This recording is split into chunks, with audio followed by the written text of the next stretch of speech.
So for today's plant lovers tour, we are doing the shade lovers, which I'm focusing mostly on herbaceous stuff here. But as we walk around, if you have a question, we may see some other things. I just have a handful of things on this list. I try to limit myself to about 12 or so plants so that because we could go on for days and days, but some of these I kind of have, there's some of them are individual plants and others are stops, which might have a couple plants or multiple plants of the same group, you might say, or genus. So we're gonna be in three main areas of the garden. We're gonna be right here in the entry of the Arboretum. We're gonna be in the Asian Valley, and we're gonna be out in the old townhouse garden area or themed garden area of the garden as well. So we'll get started. We're just gonna go around the corner here. So the first plant that I actually have on your list there is Sinningia eumorpha, which is one of the hardy gloxinias. And this is one, we didn't know how hardy this one was going to be when we first planted it, and I was kind of skeptical. That was probably, I think, in 2019 or so, when I think I first planted it, and we planted it out here. Doug planted these here. And they have persisted and done quite well here in the shade of our live oaks. A lot of the other Sinningias, we think of the smaller flowered ones like Solovii and their hybrids. I think of those as sun plants. This one likes some shade. And this one has a larger flower. Looks like a little foxglove to me. They're a little bit filthy from having some rain splash or water splash up on them, and they have some dirt on them. But these have been going at it for over a month now. And here in the shade, they're low growing. Only about 6 to 12 inches would be all the bigger they get here, but they want well-drained soil like their sunny counterparts, so they don't want to be wet in the winter is the key thing, but they can take a fair amount of moisture through the summer months when they're actively in growth. So if anybody has grown gloxinia, the florist gloxinia, this is their cousin, and one of their cousins. So the florist gloxinias, I haven't been able to get growing here, but this little Sinningia eumorpha is a great one as an alternative to that. And I haven't been able to get them, but apparently there's some color forms of these that have, this is a pure white one. There are some forms that have purple throats in them that if you do some searching, you may even be able to find seed or plants of online from Gesneriad suppliers or African violet relative suppliers. So it's a little bit different. It's one I wanted to start with, and it's one I've been really liking as one who likes house plants that are hardy too. So and I actually have one of these I'm at my apartment in a pot. So I don't have any ground where I live. So, and it's starting to flower right now too. So the first plant there is Sinningia eumorpha. Yep, Marilyn. Okay, so Marilyn's asked, how much sun does this need? I'd say part shade to sun. It can take some sun. I don't think it's going to want dense shade, but again, I'm growing it on my porch in my apartment. It's more open. They're about this tall. The stems have elongated a little bit, but it's still a very nice looking plant. So they can actually take I'd say not full blazing sun, but a fair amount of sun, let's say 4 or 5 hours of sun, in, say morning or evening, not midday sun, and then filtered light any time of the day and into shade. So it doesn't ever need any direct sun? It doesn't have to have heavy direct sun. Okay. So yeah, mine gets some evening sun at my apartment. Yeah, it's fairly, like you would an African violet. You can grow it like an African violet. Most of the Sinningias and other Gesneriads, I at least have not had rabbit predation on in the garden. Mm-hmm. So I can't say about voles. We typically don't have vole issues here in the garden, which is a very good thing. And we right now don't have deer issues either, thank goodness.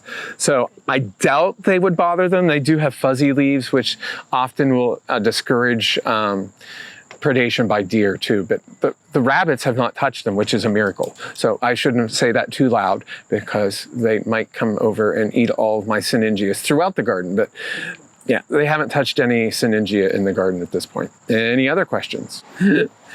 So we're actually going to turn right around behind Marilyn there to go to our next plant. But actually, while we're here, I'll point out a few things that are starting to flower or still flowering. For shade, Cyclamen purpurascens is actually, they're a summer flowering cyclamen typically. And if you can get down there, it has the most pleasant fragrance. A very good fragrance on Cyclamen purpurascens. So that's here. And who cares even when they flower? Purpurascens tends to hold a few leaves year-round, unlike some of the other species, which you're actually seeing heterofoliums right here. They have been throwing a few flowers out since May, actually, late May, but they do their main flowering in the fall. So you'll get a scattering through other seasons of the year. So, but those are something else to point out right in this little spot. Actually, I'll tiptoe up in here and hopefully not trample too many of my cyclamen that have not emerged yet. So in front of me now is this ground cover, and this is Piper kadsura, and the cultivar is called Pied Piper. It's a variegated Piper kadsura is what it is. And we've had this now, I didn't look to see, we've probably had it in the last house since probably 2012 or 13, somewhere in there is when I first planted it. I was always worried the first several years that it wasn't going to come back. It would die to the ground and then it would come up late. I don't worry about this plant anymore. We've moved some over here several years ago and it's become a great ground cover in here. It goes winter dormant, and the stems, which are kind of these fleshy stems here, can be grown as a houseplant too, actually, over winter right along the base at the ground level and do fairly well. But then they leaf out fairly late. Let's say in May, they'll start to leaf out. And by June, this is actually, it might even be April, they'll start to leaf out now. We've been getting warmer and warmer, but they leaf out and they do their thing, and it's a great little shade ground cover for us. It doesn't have, a flower that you're going to notice. I don't know if we've ever had it flower in the garden, but if it does, it has this little whiptail-like thing with kind of like the center of a peace lily for all intents, or an anthurium-like flower, but without the bract on it. The pretty bract. So, but this just creeps along the ground. It's a vine, and it started over about 10 feet from where I'm at, right along the wall over there, and it has crept the whole way over in here. It's something I would not consider weedy, but it'll make a nice small scale ground cover for you. In shade, I have not tried it in sun, but you still, you get that. The variegation, to me, it looks like a little devil's ivy or a pothos, whatever you want to call it, on this Pied Piper form, but the typical species is just going to be a pure green. But it has persisted here now for, I'd say, probably about 7 or 8 years with no problem at all. So this was definitely through the winter of 2018 when we got the we got the +3. And so it was unfazed other than to die back, and it does its thing. It's just a cute little ground cover that you don't see every day. Does the all green one have bluish, purplish flowers? No. No? No. The flower spike on this is just, it looks like the tip of a rat's tail or a mouse tail. Oh, really? It's just a little whip. There's no, the inflorescence is just, it would be like a spadix, more or less. Right. So it's just this little whippy looking thing. So you probably, if you were growing as a houseplant, you could definitely get the flowers. But again, nothing to write home about. Any other questions? And I was going to say, since we have, we're here, like I said, I wasn't sure how many people we're going to have, so I kept my list fairly short. But this is a gorgeous fern beside me. This is Arachnoides standishii, one of the upside down ferns. It's just wonderful texture on this. And the spores actually, I think, occur on the upside, hence upside down fern. But this has been here again since probably 2000, let's say, Lizzie put these in here. So I'm gonna say about 2013 or 14. And it has done beautifully in here. It gives us, it's slower to get established, but once they get going, it is one of the most gorgeous ferns for us. It does go winter deciduous. It's not gonna hold up, like the Dryopteris here will have some foliage through the winter. This does not. It'll shrivel, but it is spectacular through our summer months when it has flushed out. Gives a really beautiful texture, and you can see more of the cyclamen or heterofolium are actually pushing up through it, and that's a nice contrast. Those pink blossoms are nearly white to pink, and then later on we'll have the cyclamen in here and the foliage through the fall, winter, spring, but they in themselves are quite spectacular in this bed.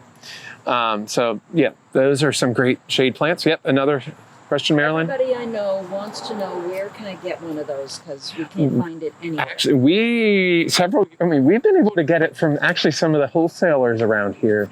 It just depends if they have it in availability. That might be something we look at again. We haven't had it for a year or two, but we've gotten them in for our plant sales. Well, that might be one for us to check and see if we can get in for our plant sales. There's a plant sale in September. Yes, exactly. And we're looking for ideas of what to get for it. So Because I'll let people Sophia will buy know it that there's a and get that. request for Arachnoides standishii, if we can find it.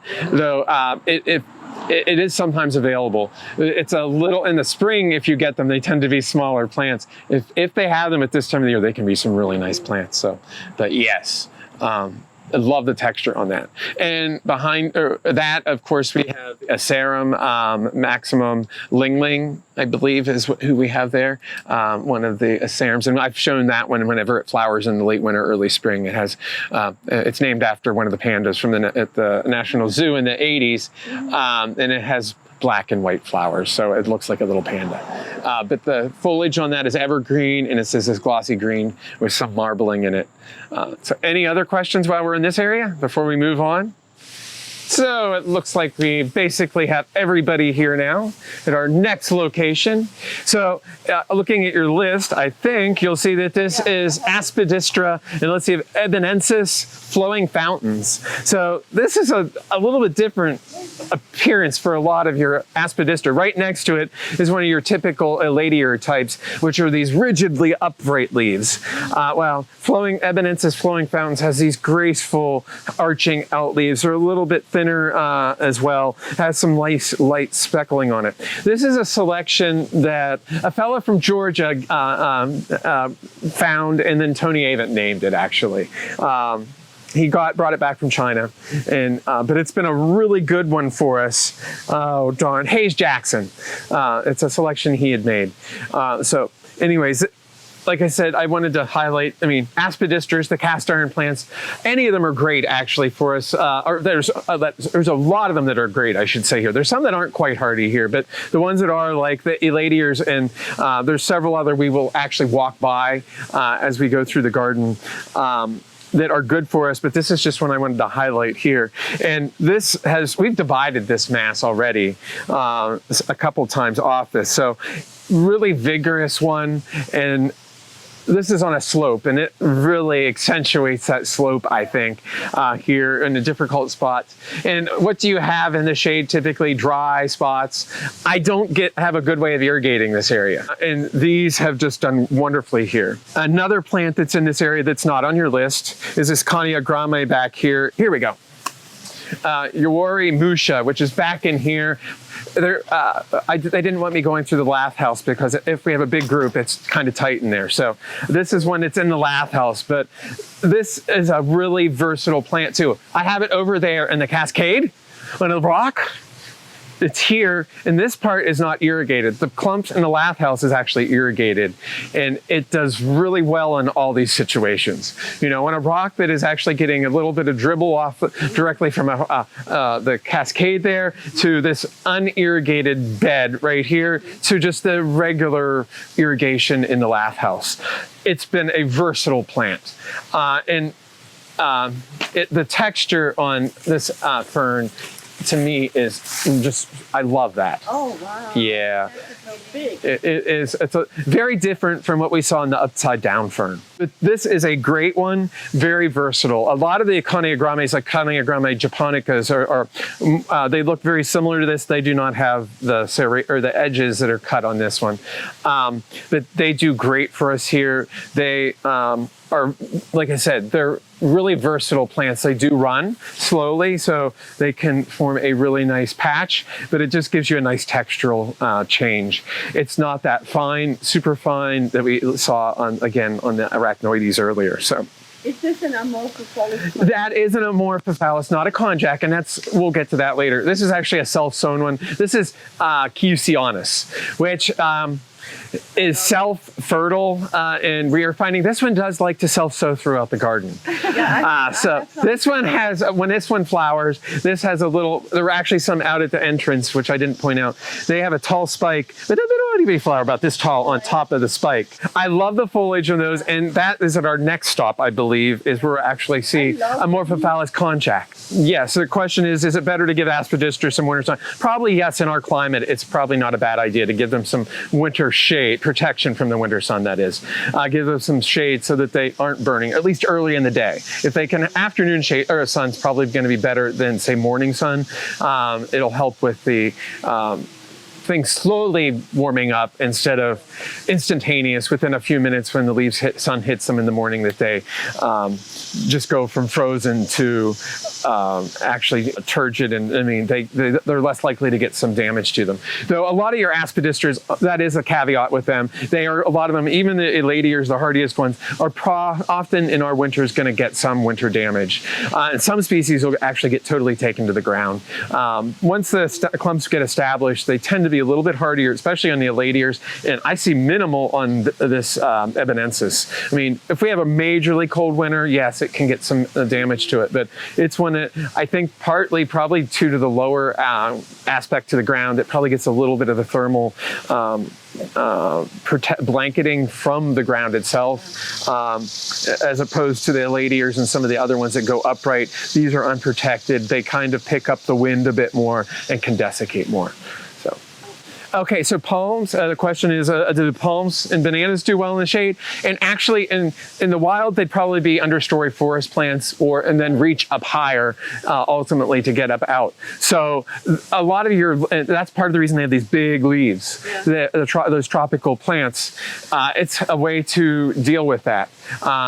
And make sure they get enough light. So yes, the bananas have so much big leaf blades, it allows them to grow in a shadier situation, though you're going to have better vigor probably in more higher light conditions. Right. Though the palms can take sun or shade most of the time. But if for younger ones, again, kind of going back to the Aspidistra idea, it might be good if, at least for younger plants, to have a little bit of winter protection by having a canopy over on the palms. The Musha, or the bananas, they go dormant through the winter months here and die back. There is no wood on them. They are the largest herbs. And so if they do lose their leaves, they typically will just come right back up from the ground anyways. And they are going to lose their leaves in our climate unless we go to the point that we are basically frost-free.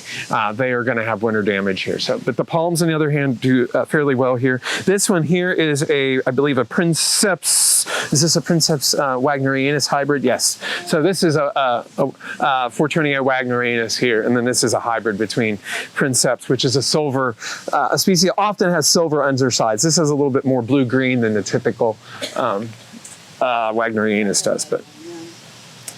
Any other questions before we head on to... So behind me is Mahonia grissolipes, which is one of the actually summer flowering mahonias. It's just starting to, summer fall, it's just starting to throw some buds on it. The great thing about that one is it doesn't have very sharp leaves, and the undersides of the leaves are rather spectacular. This is one that's much more common in the Pacific Northwest being grown than down here. You can find it occasionally here. And this one I have never seen seed out like some of the other mahonias. It's a bit slower growing, but if you do get it, it is just it's striking. Unfortunately, if I bump that, it'll damage the beautiful light. So I'm being somewhat gentle, but you don't see that. It does have a little bit of sharpness to it, but it's not like the others some of the others which are actually mean. But yeah, this is doing well. We've had one, it's now in the Japanese garden, but that was in the old lath house. And so it predates me being here at the Arboretum. So there's definitely been one here for more than 20 years, probably 25 to 30 years. This plant is a lot younger. This we received in as a seedling, and it's been here probably 8 or 10 years without me searching for the label to find out if it has an accession number on it. But So is that the height? They don't get as tall. I mean, I've seen them maybe that tall. It stays relatively compact and short, yeah. Okay. Okay, so we're gonna actually go right over here So I got to our next two plants here. So we have the Amorphophallus conjact, which, let's see, this woman over here just mentioned. This year, it varies on the year how big they get for me. Sometimes I can get them 3 to 4 feet. Yeah, I have one up there that last year was almost 5.5 to 6 feet. They are so cool, and they sometimes, I mean, when they flower in the spring, it's interesting. It's a short-lived inflorescence, and it stinks for like 2 days. But the petioles on the leaf, because this is just one leaf. This is not leaflets. These are, or actually, these are not quite leaflets. This is one leaf. It's not truly compound, I don't think. Oh, maybe. They're kind of bizarre. It's more of a leaf with lobing, very deep lobing. And they are spectacular. There's variation on the color. You can get different selections. It just depends on the selection, especially in konjac. There are some that have kind of a cream stem or a flesh-colored stem. And we'll pass one of those on the walk along here. But in general, I just love this as a summer foliage plant. It's reliable. They're drought tolerant. They need the heat of summer. That's the key thing with them. You know, Amorphophallus don't wake up into the foliage-wise typically until May, if not early June sometimes. And I occasionally have one popping up finally in September. I have one that has thrown up another species, ebianensis, I think, that has been a super late bloomer, you might say, even though if it doesn't flower. But the leaf stalk comes up super late sometimes. Just depends on the year. The flowers don't last long. The foliage is there from May until typically until we start having cold nights. Then they want to go dormant. So October, November is when they late or early November is when they typically go down. But for that month, those months, you have a really cool structural, lacy, different look in your landscape. The plant right next to it is the other one I have on your list, actually, and it is Chlorophytum japonica, I believe, or japonicus, I should say. We have several different chlorophytums in the garden. They're kind of really primitive plants, early flowering plants, and they have these bizarre little bodily brush-like flowers, spikes on them. And then they're followed by some like bead-like fruit, if they set fruit. This is one that we received probably 20 years or so ago, if I remember. I think it was around 2004. From Alan Galloway, who's now passed away, but he was renovating his then garden down near Plant Delight's nursery of all places. And this is one he donated to the garden, and we got at that time. We had had starts of this in the lath house, the old lath house, and I moved this here in 2012 when we were renovating, or actually 2010 when we were renovating the lath house. So up in the lath house, we just had one small clump. It has prospered in this area, and it gives this fresh green leaf with a beautiful serration on it as far as I'm concerned. It's broad, and they're always almost looks like they're in 4s for the most part, or 2s to 4s. On top of them with these longer flowering inflorescence. Some of the other species of chloranthus that we have flower and then they're done, and you don't get any reflower through the summer months. So but this one keeps on going. You keep on having a few bottle brushes the entire season, which I find that much more attractive. And this is just one that has been really nice to have about and grow this one here. So any questions about these plants here? Marilyn's asking if there's any fall color here, and I don't think so. I don't remember. I don't pay attention sometimes. I'm sorry. But it's not evergreen. No, it's not evergreen. This is totally herbaceous and dies back. So as does the Amorphophallus. It will die back when it gets starts to just get cool. This will die back once we have some frost. So. Is the spreading a problem? I don't think so. I mean, this has been here now probably since 2009 or 10 is when I put this here. So what is that? I can't do my math right now. So is that 14, 15 years? I don't consider this a big issue in that time frame. Actually, I could divide it now. I'm looking at this is one you don't see as often. I like this one. Are we ready to move on? Okay. So we're just going to go up here to the circle up here. So the next plant we are at here is Begonia grandis pink teardrops. Oh, and it's right in front of me too. I can't read one way or the other, can I? This is a Begonia grandis. I really like Begonia grandis, but this form is a really good one. This is a seedling that Tony Avent grew out at Plant Delights Nursery from Heronswood Pirouette, which is another really good selection. But to me, this flowers much earlier. A lot of the Begonia grandis don't flower until August, September, and October. This one, for us, starts flowering in June. So, and then it'll go at least into September, if not later.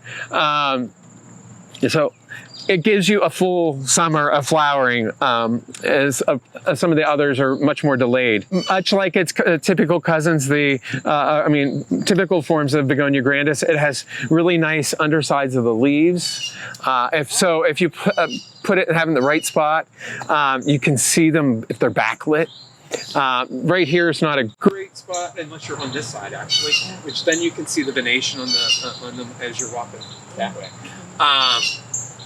They can get a little taller too. This one has been more compact, but it could be that I don't irrigate this area that much either. Some forms of grandis will get up to 3 feet tall, and this is more of a 12 to 15, maybe 24-inch tall one. So it is a little more compact, and it flowers earlier, and that's what I really like about pink teardrops, and it keeps on going.